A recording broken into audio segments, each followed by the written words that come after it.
Thank you for tuning in to Love in Your Hands with Cynthia Clark, the podcast about how to live life with love, passion, and purpose.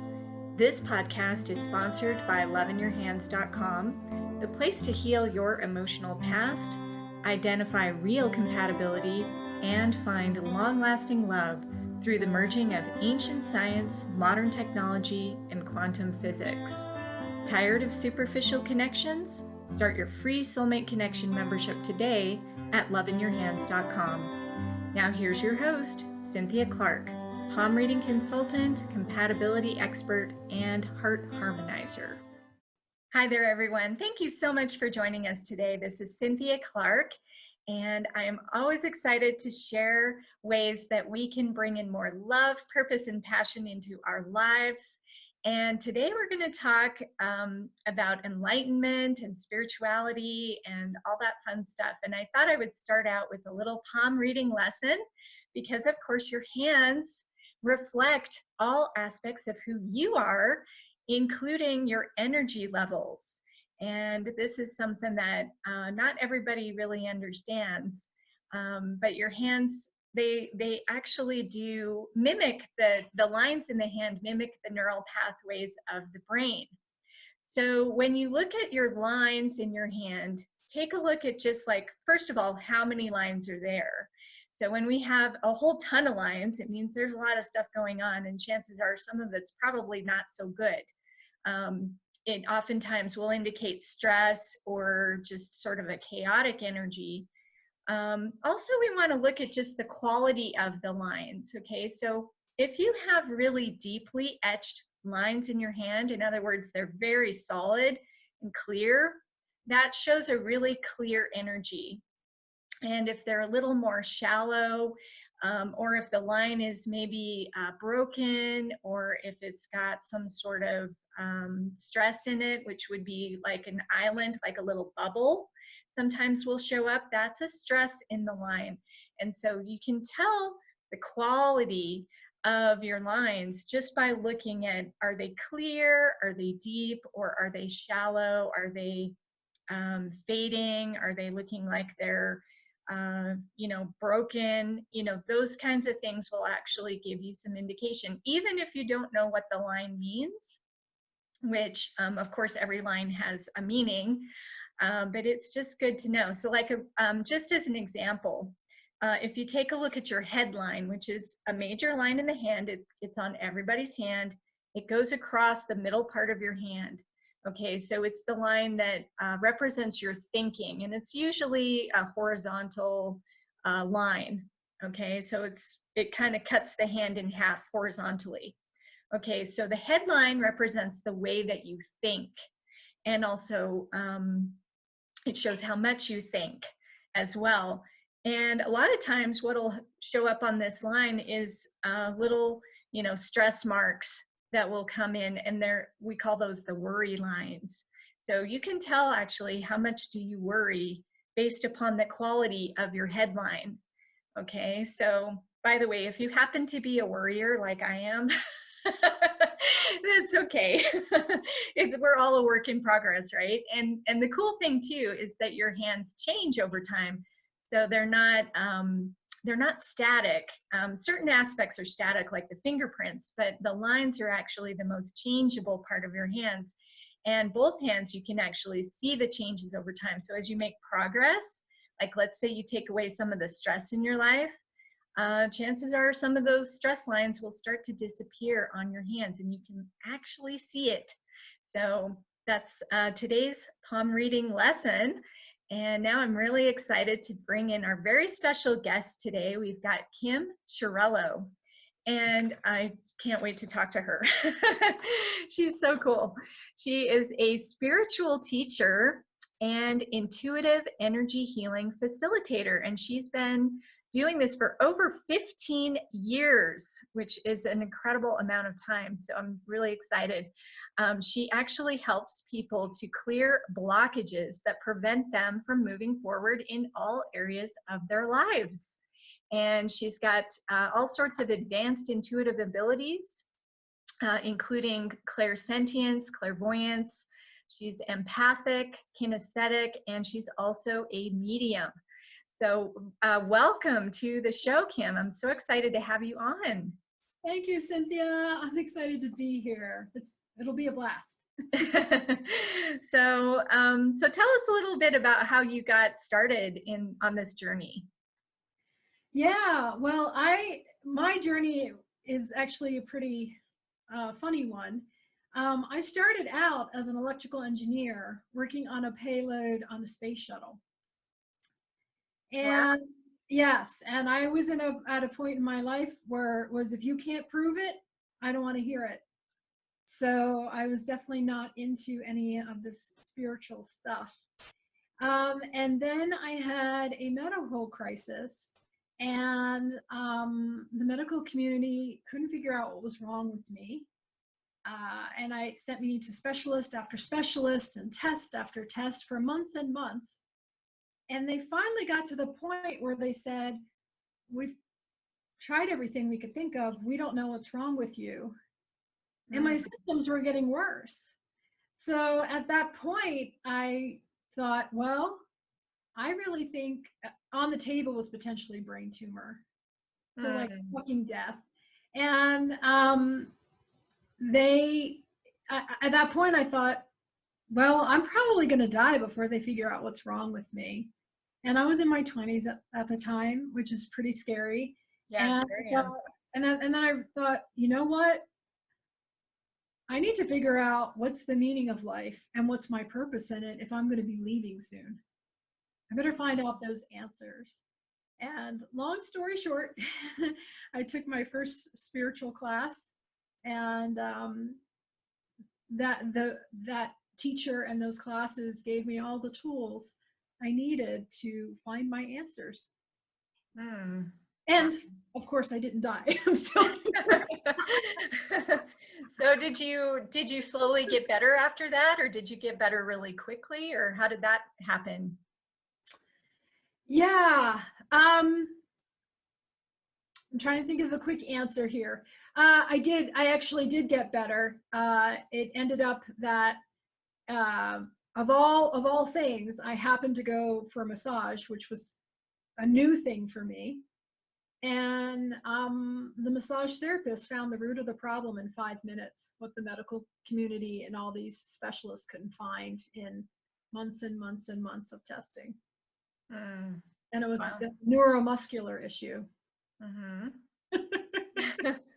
Yeah, wow. Which just goes to show that sometimes the answer is not where we think it is. Yeah, exactly. Yeah. But it was the catalyst to get me as an electrical engineer to say, hey, I'm going to consider a spiritual part of my existence, right? I understood about, growing physically, mentally, and emotionally, but didn't feel like I didn't believe in or even understand that there was such thing as growing spiritually. It was the kick in the butt that, I'm going to die. Might as well try this class. Like, I'll try anything. Yeah, that puts it in perspective, doesn't it? Yeah, definitely. So I'm glad it wasn't anything. It didn't end up being anything life-threatening. It was just the universe giving me a little kick in the butt.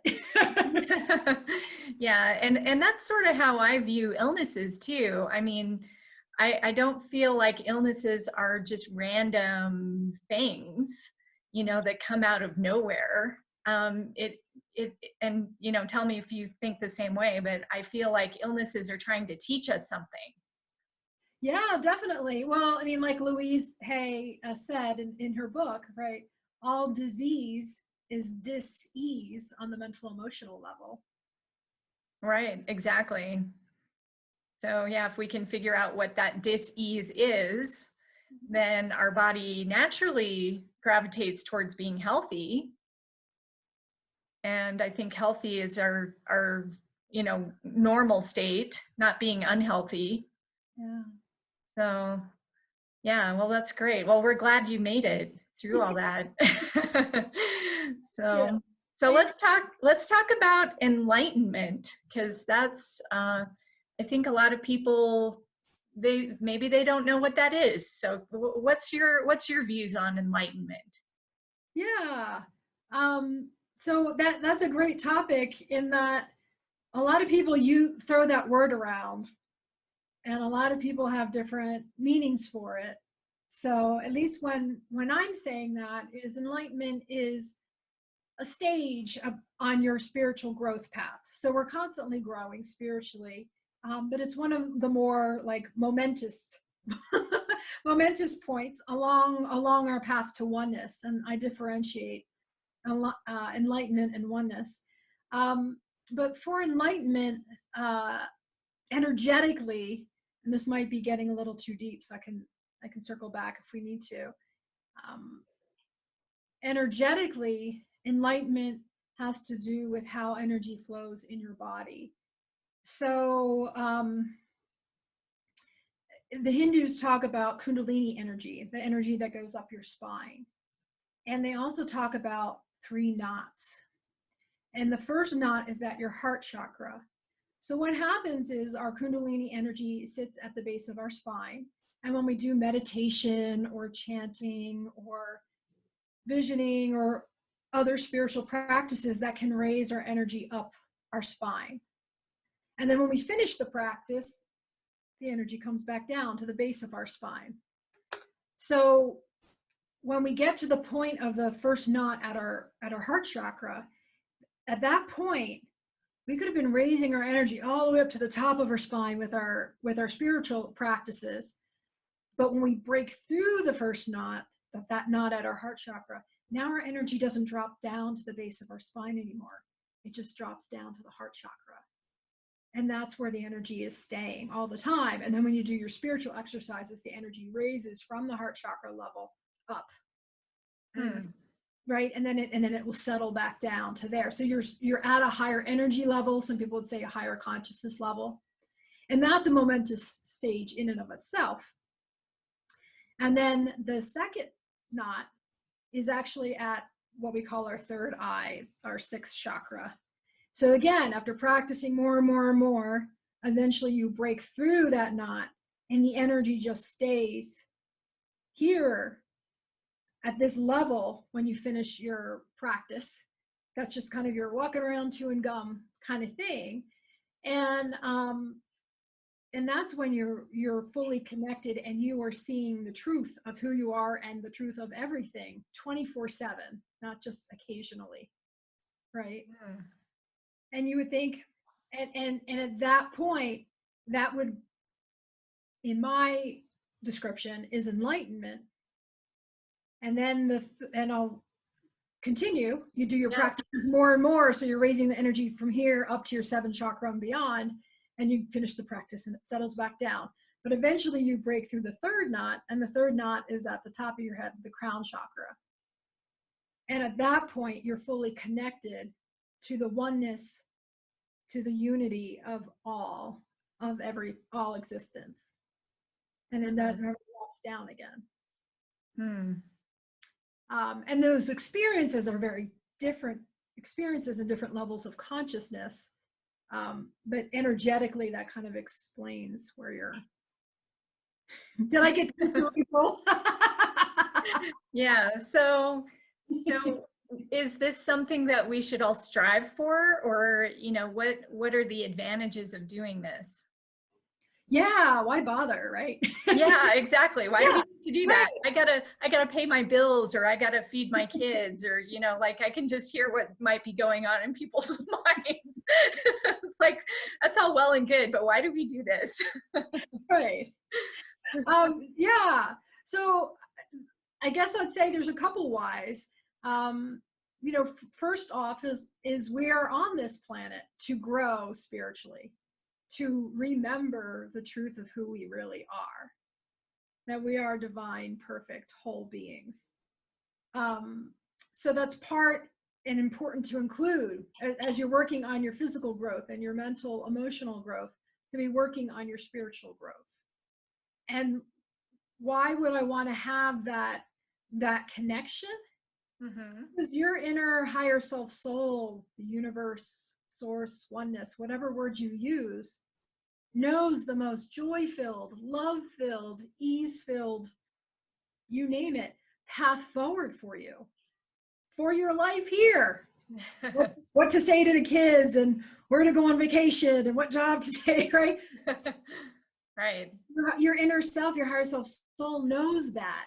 And so being able to communicate and have that clear communication, your life will become not even more joyful. It will be joyful 24/7, right? It will be full of love and peace 24/7. Why wouldn't you want to get there, right?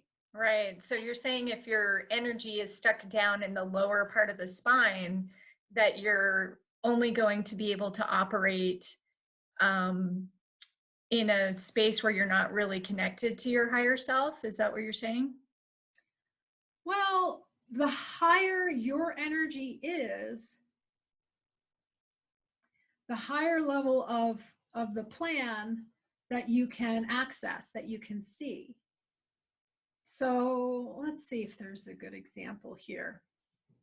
So working with a client once, they were seeing themselves like, oh, like the world, they're seeing a future vision. Like, I need to move from Washington, D.C. to Colorado. And oh my gosh, I see the world that it's all in disarray and it's almost like Armageddon. And I'm like having to walk to Colorado because like there's no more gas for cars and planes and trains aren't running. And this is just trial and tribulation. We did some healing with the client to get them to a higher level of consciousness. And all of a sudden now they're seeing themselves, yeah, I'm still moving to Colorado, but now it's not Armageddon. Now everything is fine, and I'm just calmly getting on the plane and I'm flying there. Right? Yeah. So it's more of that level. The level you're at is what you will experience. Another way, this just came to mind, so I wanted to add this. You probably heard of people who channel, like, say, Mother Mary or some other spiritual being. And some people will channel Mother Mary and say, Mary's saying war is coming and famine's coming and disease is coming and are they channeling Mother Mary? Probably yes, but it's at the level of consciousness they're at that they can understand.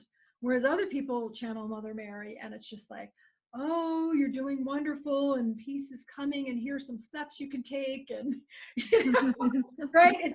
It's a message more full of hope and love and peace and joy versus doom and gloom. Yeah, right. That makes sense. So how can we bring in more enlightenment to our everyday existence? What are some things we can do? Yeah, my website is Be to Change Now, right? Let's take steps every day, because people think like, well, that's a big undertaking. I'm never going to get there. I'm going to have to push that off till the kids are off in college or till I'm retired, or, right? I have to make time. And so I'd say, well, yes, we want to make some semblance of time for it, right? If you were going to college, you wanted to go to college, you're not going to say, I don't have time to fill out the form to apply. Right. Right. And if you're at college and you wanted your college degree, you wouldn't say, I don't have time for classes, right? You're choosing to take some time. So I know a lot of people wish they could just sit on the beach and have a nice rum punch and hang out, and all of a sudden they're enlightened. And unfortunately, it doesn't happen that way, right? Or else we'd all be enlightened now, right? Right. Planet for hundreds of thousands of years. If doing nothing worked, we'd be there. Right. Yeah, we all know how to drink those rum drinks. So yeah, starting with little things every day, whether it is breathing exercises, because what's on the breath is the prana, the chi, the life energy, right? And bringing that through your body to help heal and help your body to be self-healing. There are different meditations you can do as well. having energy healing sessions, being in nature is very healing, right? Having that quiet time is huge. And a lot of people, and myself included, the first time I tried to meditate, I didn't even last 5 minutes. I think most of us are like that. and now I can go 8 hours without moving, without drinking, without eating, and being fully conscious. Now, does it feel like 8 hours? No, it feels like maybe a half an hour. I have to make sure to set an alarm clock if I have an appointment. Right. But, taking that quiet time, whether you're in the shower, whether you're driving to work or driving the kids to school, doing some breathing or just doing some reflecting on what is my heart is the seed of the soul. What's my heart desiring for me today? And yeah, I do need to go to work, or I do need to drop the kids off at school. That's okay, but what else? Mm-hmm. Right? Yeah, and can't we even bring that into our like mundane activities? Like, for example, when we're driving to drop our kids off, we can even have that as a spiritual practice. It's how we react to the other drivers. And, we can, one thing that I started doing is I start blessing other drivers and, sending them like beautiful love energy, so that I feel like, hey, I'm part of this planet, I'm part of this community, and we're all trying to drive on this road right now.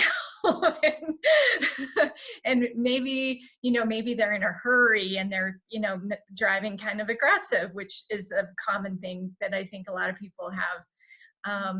And you can turn that into, oh, I wonder what's going on with that person, that they need to drive like that, that they're not able to enjoy their driving, so I mean, that's something that I used to be one of those aggressive kind of drivers myself. I've really worked on like calming myself down and taking the deep breath just like while I'm behind the wheel. So do you recommend things like that for people? Yeah, well, you can work both on yourself and on the people in the car with you, right? Right. And as well as, yeah, sending those positive energy, those positive vibes to other people of, yeah, I have compassion and I have patience and understanding of, I used to be driving around, rushing and whatnot, and, sending them, maybe, sending them the energy of patience, the energy of safety, so they will drive safely and arrive safely at their destination. Mm-hmm. Right. So Right. all of that is ways you can bring spirituality into your life. And there's a reason why mindfulness is such a buzzword nowadays. Hmm. Be- Becoming into enlightenment is to be completely aware and present 24/7. So it doesn't start with a light switch. It starts with, can I be aware of, oh, I'm mindlessly eating in front of the TV. Right. Now I'm too full. Or now I just ate a whole bag of chips, but my body really is needing some protein. I worked out earlier today. Right? Can I Right. be more mindful? And, I have a lot of friends that are in ashrams, and one of them in particular, one of the ashrams, they require all of their nuns and monks, which is what they're called, to eat every meal in silence. Hmm. To help them be aware of what they're eating, to have thankfulness and gratitude for what they are eating, for the people who prepared it, for the plants and animals that gave their lives so that they could eat and have nourishment, and be really focusing on enjoying the food and focusing on, am I really full now? Right. And I love how you talk about the gratitude aspect, because it just opens up everything. When you just do that one little switch in perspective, it's like, wow, yeah, look at how abundant I really am. Look at how much I have like right in front of me all the time. I don't ever have to worry about starving. There's plenty of food here, and it's like everywhere. You know, it's like we really do live in a pretty abundant place. Yeah, definitely. And most spiritual paths talk about gratitude. It's so important and such an important step of that being aware, being mindful, and even just listing, at the end of the day, 3 things you're grateful for. And sometimes it's really tough days. And you're saying, well, I'm grateful I'm breathing. Day I've done so much, and that's okay, right? I'm grateful I'm still here on this planet, right? Absolutely. Super, super, super helpful things. And I love giving people more actionable things. I don't know if we talked about breathing, and there's a quick breathing exercise called box breathing. And again, you can do this while you're driving, you can do it while you're watching TV, washing the dishes, waiting to pick up the kids from practice, or sitting in the audience in a movie theater or a show or something, right? And box breathing is you inhale slowly and deeply for 4 counts, a count of 4. You hold your breath in for a count of 4. You let all of the air out in a count of 4. And then you hold it out for a count of 4. And box, right? And so it's not that you inhale 1, 2, 3, 4, and then then one, 2. You keep increasing the same, right? Right. And the invitation is to get your breathing relaxed enough that now I can increase it to a count of 5. Now I can increase it to a count of 6. And there's actually a lot of neuroscience on this, of if you can do at least a count of 5 seconds, actually, you can do the box breathing in 5 seconds for each one. That actually calms down the vagus nerve and your parasympathetic nervous system, which gets overworked with the high stress that we live in the West here. Yeah, that sounds really good. Yeah. So yeah, and it's something you can do, you're right, just about any time. So yeah, and the what's in it for me, right? So one is it can be calming down your parasympathetic nervous system, but from a maybe more spiritual perspective, right? You're calming your whole self down so that now you can be more present. Right now you're more aware of your surroundings, or more aware of like, oh, I'm kind of hungry, or oh, my back is kind of hurting. What did I do to it? Right, exactly. Or you know what? I've been getting this intuitive hit that I really need to go get a massage. I really need to schedule that. Right? Right. Yeah. Or an intuitive hit that I need to spend time. One of my children just needs more one-on-one time. I've been kind of getting that hit. Let me give that a try and spend whatever it is, a couple extra minutes here and there. Yeah, it seems so easy, but yeah, sometimes the easiest things are the most effective, right? Well, just because it's simple to explain doesn't mean it's really easy to implement. Right. Yeah, especially if we don't think about it or don't set our time to actually do it. Right, and that's what we talk about with breathing. The breathing helps you. I'm an energy healer, right? So, there's energy on the breath. So when you're breathing in the healthy energy that can help heal your body, help open your chakras and meridians. If all our chakras and meridians are open 24/7, we are completely self-healing. No stubbing our toe, no bad back, no flu, no cancer, no car accident, no nothing. So why do we want to try to keep that open as much as we can? And breathing in the higher energy is also healing, transmuting your energetic blocks as well. Exhaling is letting go of that which no longer serves us, letting go of the gunky energy.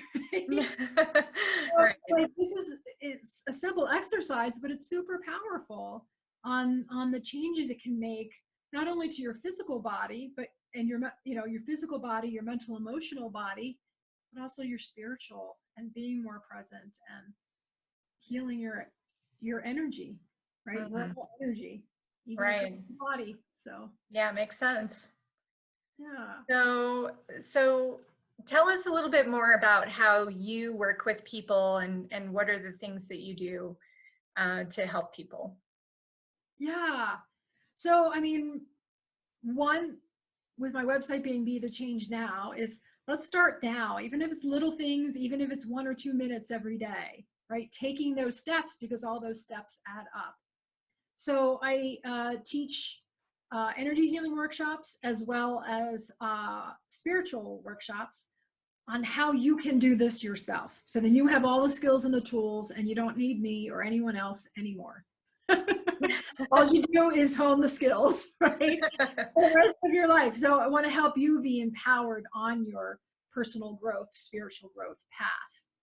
And then also I have private sessions, and the private one-on-one sessions where we do some energy healing facilitation is, again, helping clear the blocks, um, and knowing in divine humility when sometimes it's helpful to have a facilitator, to have that independent look, to see what's going on for you energetically, as well as maybe someone who has more honed skills. You might not be a trained evolutionary Reiki master, or all the different energy masters that certificates that I have, right? So my skills are more honed. You wouldn't go to a family doctor to have heart surgery. You go to a cardiologist, right? So Right. as someone who's studied energy healing, they're honed. Their skills are honed like a cardiologist is honed in medical community, right? They're energetically honed, so we can help make those shifts. And when we're working energetically, we're working on the physical, mental, emotional, and spiritual bodies. So you could have the bad back, or you could have the flu, or you could have insomnia, you could have depression, you could have anger or grief or anxiety, right? Working on mental, emotional things for the Mhm. energetic perspective. On the more spiritual side, we can be working on, I want, what are you wanting to create in your life? I want to have the house or the car, or the to be married, or to have children. And we can help clear the blocks of you being able to create that, to manifest that in your life. Because those Mm. blockages could be on your in your energy field, in your subconscious and unconscious. So if you're not aware of them, you can't heal them. Right. No And matter how much you think you're ready, you could be blocked. Yeah. what, as I teach, once you ask the universe for something, it is done immediately on the etheric. The time it takes is the time it takes you to clear the blockages from allowing it into your life, as well as there's some divine timing as well. Mm. So it's like, okay, let's get to those pieces. I've helped people who are trying to, get pregnant for 8 years, and the medical community is telling them, husband and wife, you're both healthy and fine. We do not know why you're not having children. For 8 years, and we had a session, and it was something in the energy field. It was actually a past life issue, and healed that. And she got pregnant within the month. And I think the child's 11 or 12 years old right now. I lost count, right? So you can have Mm. switches like that. And then had a client coming who was dying. The medical community couldn't figure out what was wrong. She kept saying she had pain in her spleen. They said, your spleen is fine, your whole body is fine, but she was losing weight, and for a year, and dying. And it ended up, there was a blockage in the spleen, on the energetic, in her energy field, not in her physical spleen. So we cleared that out, and she walked out and she was completely fine, pain-free after a year. Mm. Right? Where the medical community couldn't find it because they're just looking on the physical. And sometimes we have physical issues that are manifest, that are from blockages in our mental, emotional bodies, or spiritual bodies, or blockages from unresolved issues from other lifetimes. So Yes, it's absolutely. getting those pieces, so that you can move forward on whatever it might be. So Mhm. That sounds so good. Yeah, people, and you don't have to do it all yourself. A lot of times we think, oh, I can just figure it out myself and do it myself. And it's like, well, yeah, maybe you can, but isn't it nice to know that there are people like you out there who can actually speed up the process and have that clarity that, maybe there's something that you're not seeing. So I always encourage people to, don't feel like you have to do it yourself. you know? Well, and why should you feel that? You wouldn't say, I have a heart problem, I need to heal, I need to figure it out myself, versus a cardiologist could look at you and go, oh, this is the problem, you just have to switch your diet. Right. Or this is the problem and we need to have surgery. So could you figure out all of those things eventually? Yeah, but you'd probably have to train to be a cardiologist first to figure it out. And if that's not calling in life, why would you do that? Exactly. Ready to come, and also too, like, to be clear, I have all different people that come for sessions. A lot of people come for sessions that are intuitives and energy healers that have their own practices around the US or the UK. And it's not that they don't know what they're doing, of course they do, but they want to grow more themselves spiritually, right? They're going for, I want to get to enlightenment, I want to get to oneness. And the more I heal myself, it also can benefit my clients. Right? And in that divine humility, let's keep healing and working on ourselves. And I have some clients that come weekly and they go, oh, is that awful that I'm coming weekly? And I'm like, no, the sessions we do together once a week, I do on myself twice a day. Right? Right. And the truth is, if you'd ask any spiritual master, and whoever people believe in, whether it's an angel or Master Jesus or Buddha or anyone, do you still work on healing yourself? So they would say yes. Right. It's a working on getting to higher levels of consciousness, higher levels of experiencing the truth of who we are. Yeah. And it's, it boggles our brain of like, you're so high level of consciousness. How could there be more? And it's no judgment. It's more of like, I want to be more. I want to go from good to great, and from great to like amazing and awesome, right? And the universe is expansive, so we're always expanding. So it's just going forward and going forward and going forward, right? Great. All right. So how do people reach you, and how do they sign up to work with you?